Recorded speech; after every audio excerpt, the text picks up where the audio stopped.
আমরা কারিকুলাম আবার নতুনভাবে শুরু করছি 2028 থেকে 100%, বা এই মুহূর্তে এই গত 4 দিন ধরে যে ডক্টর আজিজ সাহেব ছিলেন আরডিএতে, সেখানে প্রায় 223 জন আমাদের এক্সপার্টিস গিয়েছেন। কমিটি কাজ করছে, বই পরিবর্তন করছি, পরিমার্জন করছি, যুগ উপযোগী যা করা প্রয়োজন তা আমরা করছি। আমাদের স্কুলে নতুন কারিকুলাম কিভাবে পরিবর্তন হচ্ছে, শিক্ষামন্ত্রী কিন্তু স্বয়ং জানিয়েছেন যে 2028 সাল থেকে সম্পূর্ণ পরিবর্তন করা হবে এবং নতুন কারিকুলাম আনা হবে। অর্থাৎ তোমরা বর্তমানে যে কারিকুলামে পড়াশোনা করছো এই কারিকুলামটা কিন্তু সম্পূর্ণ পরিবর্তন করা হবে 2028 সালে, এবং সে সাথে কিন্তু 2027 সালেও তোমাদের এটার আংশিক পরিবর্তন করে আংশিক নতুন কারিকুলাম আনা হবে। অর্থাৎ বর্তমানে যে কারিকুলামটা রয়েছে 2027 সালেও কিছুটা পরিবর্তন আসবে, আর 28 সালে কিন্তু সম্পূর্ণ পরিবর্তন আসবে।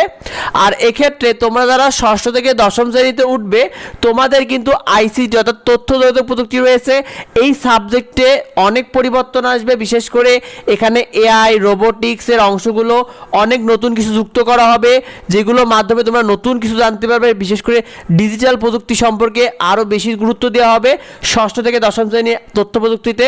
আর সেই সাথে তোমরা যারা চতুর্থ ও ষষ্ঠ শ্রেণীতে উঠবে তোমাদের অতিরিক্ত আরও 2টা বই থাকবে, বিশেষ করে লার্নিং উইথ হ্যাপিনেস আনন্দের সাথে শিক্ষা এবং সোশ্যাল কালচার সমাজ সংস্কৃতি, এই 2টা বই কিন্তু তোমাদের অতিরিক্ত যুক্ত হবে। আর তোমরা যারা চতুর্থ থেকে নবম শ্রেণীতে পড়ো তোমাদের তো সাহিত্য শিক্ষা বাধ্যতামূলক হচ্ছে, যেখানে তোমাদের 60টা খেলা বাধ্যতামূলক রাখা হবে। অর্থাৎ এই 60টা খেলাকে উপর নির্ভর করে তোমাদের সাহিত্য শিক্ষা কিন্তু পাস ফেল নির্ধারণ হবে। বিশেষ করে ফুটবল, ক্রিকেট, ব্যাডমিন্টন, কারাতে, দাবা, সাঁতার, অ্যাথলেটিক্স, এই বিষয়গুলো। তো শিক্ষার্থীরা আমাদের এডুবঙ্গ ইউটিউব চ্যানেলে তুমি নিয়মিত ফ্রি শিট ও সাজেশন এবং আপডেটগুলো পেয়ে যাবে। সেগুলো পেতে অবশ্যই আমাদের এডুবঙ্গ ইউটিউব চ্যানেলকে সাবস্ক্রাইব করে রেখো, এডুবঙ্গ ফেসবুক পেজকে ফলো দিয়ে রেখো।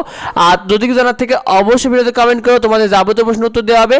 আর এই ভিডিওটা তোমার বেশি বেশি করে তোমার বন্ধুদের মধ্যে শেয়ার করে দাও, যাতে অন্যরা বিষয়টি জানতে পারে। দেখা হয় পরবর্তী ভিডিওতে। ধন্যবাদ সবাইকে।